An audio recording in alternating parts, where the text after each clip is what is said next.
Welcome to the latest video, and in this video we're going to touch on the GROW model. Now the GROW model is an effective framework for goal setting and problem solving within coaching. What we'll do is we'll kind of walk through the history of the GROW model, its key stages, and how to apply it in real life coaching scenarios and also the workplace. Now again, for some of you, you may use this all the time. So for some of you, you may not have been exposed to the GROW model, but we'll walk you through it and see what you think. Also, I'd be really keen to see your experiences if you've used the GROW model, how it works, how it doesn't work, just to get some comparison and to see what you think. Again, hit the subscribe button, hit the bell icon and give it a thumbs up. Really helps us to grow in our infancy stages. Now, the GROW model was developed in the UK and became widely popular in the corporate coaching in the 1980s and 1990s. So you can see it goes back quite a long way, and it was influenced by Tim Gallwey's inner game method. Me personally, I prefer the inner game of golf to the inner game of tennis. That's purely because I can relate more to golf. I would recommend, if you haven't read it, have a read of Tim Gallwey's inner game method, where it talks about what's happening within the brain from a self-talk perspective. Absolutely fantastic book. And I think we may touch on Tim Gallwey's inner game at some stage as well. So the GROW model, primarily implemented by Sir John Whitmore, who used it to help individuals achieve their goals through structured coaching conversations. Now, I had the pleasure of seeing Sir John in action over a 2-year period as I worked with him in an organization to implement a coaching framework. So I'm speaking from experience in the use of the GROW model when we go through the remainder of this video. Now, the GROW model is structured into 4 key stages: goal, reality, options, and will. And what we'll do is we'll look at each of the stages and the types of questions that you may ask to guide the coaching process. The first stage is the goal. Now, this is where you define a clear and specific goal that the individual wants to achieve. We can use the SMART framework of specific, measurable, achievable, relevant, and time-bound to ensure that the goal is as specific as possible. What we don't want is a wishy-washy goal. We want the goal to be as specific as possible by going through that SMART objectives.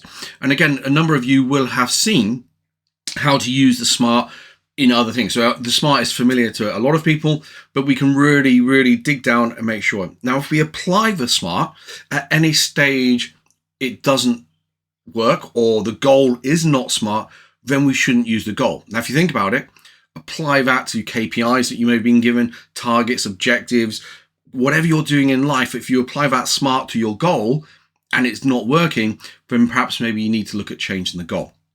So by asking questions like, what do you want to achieve? How can you make this goal more specific? When would you want to achieve this goal? If you were to achieve it, what would it look like? What is the measure of this goal and how are you going to achieve it? Are examples of some questions that you may want to think about asking. Next, we move to the reality. And here is the focus on reflecting on the current situation. It's important to be objective and really take stock of what's working and what's not working. So in essence, the reality is, where are you now in relation to the goal that you want to achieve? So again, if you're thinking about questions, those questions will be, where are you now in relation to the goal?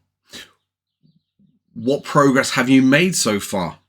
What skills or resources do you have? It's those type of questions that are going to dig down into where are you in relation to that. And I'm going to touch more on that later on as well. So I'll show you a reference point for that. In the option stage, it's time to brainstorm different ways to achieve the goal.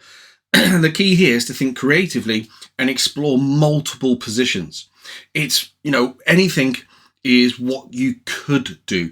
Absolutely anything from there is, how could you tackle this differently? Who could you go to for information? What else could you try? What options have you established so far? Who could you go and visit to do this? It's absolutely everything that you can think of. So you can brainstorm it, and there is nothing that's off the cards. There is nothing that's off the table. Absolutely everything in this stage can be a brainstorming. You know, if you think about putting yellow post-its on a wall and stuff like that, absolutely fantastic. Get as many options down in what you could do. Now, the final stage is the will. And this is where any of your options, you're going to turn them into actions. So in essence, the will is an action plan, and it's focusing on the commitment that you will actually do to achieve the goal. Now, some grow models I've seen use the way forward. My personal preference, and this is my personal preference, is to stick with the will, because the way forward can sound, in certain situations, a little bit wishy-washy. So my personal preference is to keep it the will, because I'm really honing in on what will you do and making people accountable for taking those actions as well. So it's really focusing on, you know, when are you going to start, when will you see them by, timings, absolutely everything. You're absolutely going to pin down an action plan based on all of those options that you've gone through as well. And again, it's that commitment. So, and for me, it's getting the person or you to take accountable for those actions, because you can then turn around after a period of time and say, okay, you said you were going to do this. However, you haven't done it. Or you said you were going to do this.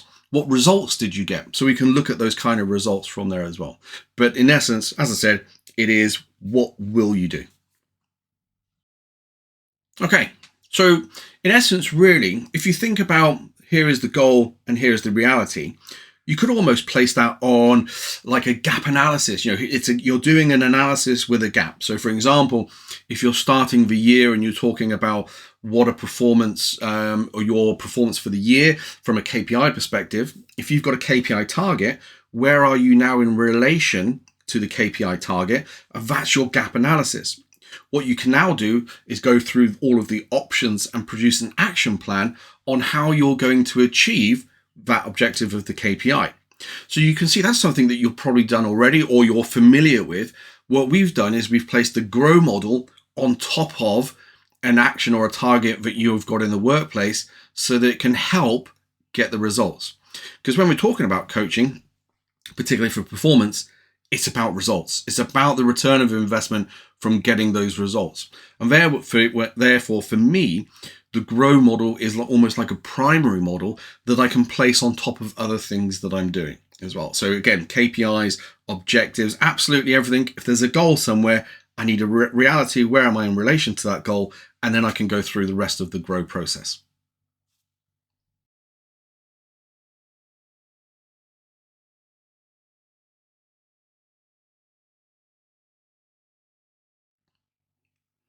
So there we have it.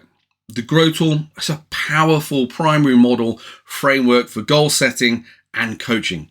By regularly revisiting your goals, reflecting on the progress, and committing to actions, you can achieve lasting growth and success, not only within the business setting, but within a personal setting as well. And remember, it's a roadmap to success.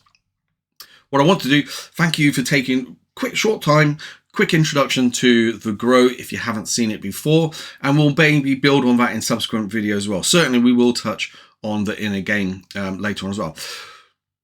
It also, I think for me, is if you go through the process and you have an action plan at the end of it, it will give you confidence that you can achieve those goals. Okay, so those goals become meaningful and you're then becoming empowered. If you're working with teammates or people in your workplace or even at home, it means that you have more confidence to achieve what you need to achieve as well. Okay, so again, interested, leave any thoughts that you've got in the comments below, and remember to hit a like and subscribe and look out for the next video. Yeah, I'll see you on the other side.